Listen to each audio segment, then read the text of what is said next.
राधे राधे शुभ सकाळ मु आसी पहुँच जाइए आम फार्म रे से आम मिल भैंटा अच्छी जोटा कि बर्तमान रेडी हम मार्केट को जीवाई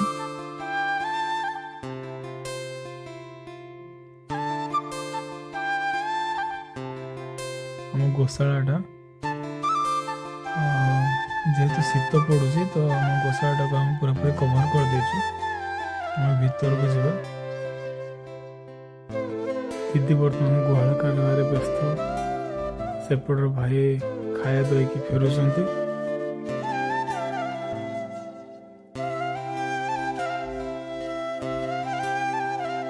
भाई मुंडर पूरा पगड़ी बांधिकी शीत टे लगुच भाई पूरा मुंडे पगड़ी बांधिकी दीदीटा ने खाया नहीं जाऊँगी आगुरी गोटे गोटे दौले दीदीटा लाखे करदे जल्दी देखी काम सर आम एंट्री करते बर्तमान बड़ गेट देखी एग्जिट आम छोट गेट दे करवा तो आम एपटे गले आम पोखरीटा पड़ो पोखरीटा को जीवा टिके देखीदे माछ मैंने केमी मारी होती एपटे गले आमर गोटे छोट कुकुड़ा फार्म टे अच्छी आम यहाँ खाली किसी देसी कुकुड़ा को छाड़ापी आम करूँ यहाँ किंतु आम जेथर जो रोग आसला ना आम जापारूनी टे सतर्क हो पारूनी से कुकुड़ा गुड़ा सब मरीगले किसीटा कुकुड़ा अच्छा सब अधिक कुकुड़ा मरीगले आमर पोखरीटा आम माछ छाड़ी किसी रुई भाकुड़ मीर बाहाल एमती किसी माछ छाड़ू ये जो चूना माछ आपने देखुं से चूना माछ हूँ आम जो पानी भर्ती करने आम जो नालर जो पानी आसला से भर्ती कर देथिलु ता भीतर किसी चूना माछ भीतर पड़े से मैंने भी अच्छा आम पोखरीटा बर्तमान भी पूरा पूरी भाव सुखा जाए ना यथरक भावुँ कि आम पूरा पूरी पोखरीटा को सुखे देवु बोली आम गड़िया आड़ी लगे देचु किसी नड़िया गछ जोटा कि फ्यूचर टाइम बहुत सुंदर लगे देखा पोखरी साइड रे जब गोशाला को देखा यहीपर भाव देखा जाऊँगी बर्तमान गाई मान खाଇବା दबा अलरेडी कंप्लीट हो गला ये जो गाईटा आप देखुं ये गाईटा आमर कनसिव रखी बर्तमान तक 5 मास हम से यार अलग डाइट एका सहित दिजाऊनी खायापी माढ़ दिज्व खायापी से गोटे सैड कर रखाई जो कि आम जापर कि ये गाईटा आप सैड कर रखुच्च तो ये गाईटा को अलग डाइट देवार अच्छी बर्तमान मिल्क भैन आसिक लगी जा जो जगह छड़ा हवा कथा बर्तमान आम क्षीरटा को लोड करवा क्षीरटा लोड करदे आराम से आम गाड़ी जा मार्केट रे बुलिकी क्षीर दे पार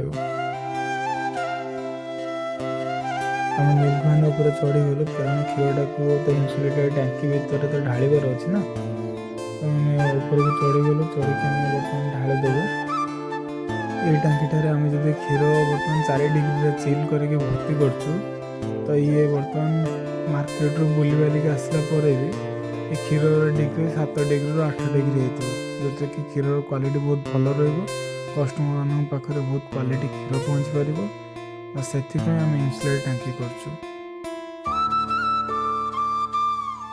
बाहर आम गाई गुड़ाक सब बंधा होती किंतु एपटर अधा किसी एपटर अल्प किसी बंधा होती सेपटर अल्प किसी बंधा होती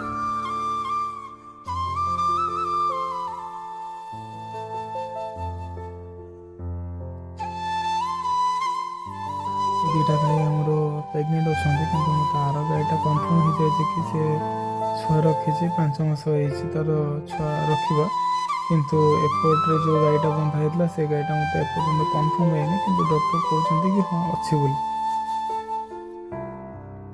आम गुहालटा पूरा पूरी आज सफा हम ब्लीचिंग रे कौन ना बर्तमान एफएमडी रोग आक्रांत करोटा कि फाटुआ बोली कहते से रोगटा बर्तमान आक्रांत कर जदि आप टीकाकरण कर हुए तो आप फार्म को न जापे से रोग किंतु जो मैंने टीकाकरण करना तो से बहुत प्रॉब्लम फेस करते कि आम टीकाकरण कर गाई बाछुरी मानकर टीकाकरण आम कर फार्म को एथर फाटुआर रोग आक्रांत करनी आम गाई मान ଯଦି କାହାର ମିଲ୍କିଂ ଗାଈ ଅଛି ତାହେଲେ ସେ ଯଦି ଫାଟୁଆ ହେଇଛି ତାହେଲେ ସେ ପାଇଁ ବହୁତ କଷ୍ଟ।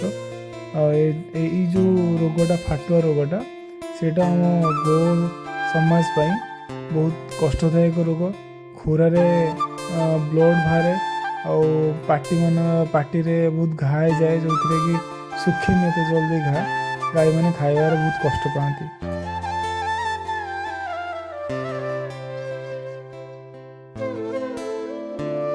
ସେଥିପାଇଁ ନିଜ ଫାର୍ମରେ ଯେଉଁ ତଳ ଫ୍ଲୋର୍ଟାକୁ ସେଟାକୁ ବ୍ଲିଚିଂ ପକାଇକି ଭଲସେ ସଫା କରନ୍ତୁ। ଦେଖନ୍ତୁ ଆମର କେମିତି ପୁରା ବ୍ଲିଚିଂ ପକାଇକି ପୁରା ସଫା ହେଉଛି।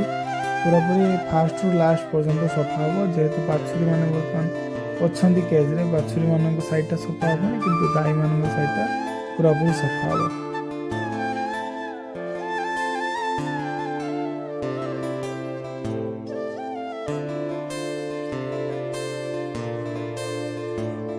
ଆମ ଫାର୍ମରେ ପୁରାପୁରି ବ୍ଲିଚିଂ ପକାଇ ଦିଆଯାଇଛି। ପକାଇ ଦେଇକି ଦିଦି ତାଙ୍କର ପହଁରା ମାରିକି ଯାଉଛନ୍ତି। ଆଉ କୁଣ୍ଡ ଉପରଟା ବି ଉଠେଇ ଦେଉଛନ୍ତି। ଦିଦି କହିଲେ କି ଏପଟରେ ଯେଉଁ ଗାଈ ଗୋବର କରୁଛନ୍ତି ସେ ଗୋବର ଛିଟାଟା ପଡ଼ିଛି, ତ ମୁଁ ସେଟାକୁ ପୁରାପୁରି ମାରିଦେବି। ପୁରାପୁରି ମାରି ସାରିଛନ୍ତି ଦିଦି। ଏପଟ ସାଇଡ଼୍ଟା ପୁରାପୁରି ମାରି ସାରିଛନ୍ତି। ଲାଷ୍ଟ ଆଡ଼କୁ ବର୍ତ୍ତମାନ ମାରୁଛନ୍ତି। ପୁରାପୁରି ଫ୍ଲୋର୍ଟା ହିଁ ମାରି ଦିଆହେଇଛି। ଆରେ ମୋ କଳା ଗାଈଟା ତାର ଫିଟିକି ଯାଇକି ସେ ଆମ ଝଟକା ପାଖରେ, ଏଇ ଯେଉଁ ମଝିରେ ଦେଖୁଛନ୍ତି ଆମ କଳା ଗାଈଟା ବନ୍ଧା ହେଇଥିଲା, ସିଏ ଯାଇକି ବର୍ତ୍ତମାନ ଝଟକା ପାଖରେ ଯାଇକି ଖାଉଛି। ତ ଠିକ୍ ଅଛି, ଆମ ଫାର୍ମ ଭିତରେ ଅଛି, ନେଇ ଆସିବା ତାକୁ। ଆଗକୁ ଟିକେ ଗଲାବେଳକୁ ଏ ଭାଇ କ'ଣ ଖତ ଗଡ଼ିଆ ଭିତରେ ପୁରାପୁରି ପଶିକି ଘାସ ଗୁଡ଼ା କାଟୁଛି। ଆମ ଦାନା ଗାଡ଼ିଟା ବର୍ତ୍ତମାନ ଆସିକି ପହଞ୍ଚିଗଲା। ପୁରା ଫୁଲ୍ ଦାନା ଗୋଟେ ଅଟୋରେ ମଗେଇଥିଲି, ପୁରାପୁରି ଫୁଲ୍ ଦାନା ଅଛି।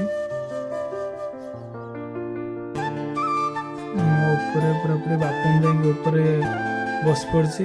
ବାପନ କହୁଛି ମୁଁ ଏକା ଟେକିବି ମାମୁଁ, ମୁଁ ଏକା ଟେକିବି, ତୁମକୁ ଆସିବା ଦରକାର ନାହିଁ।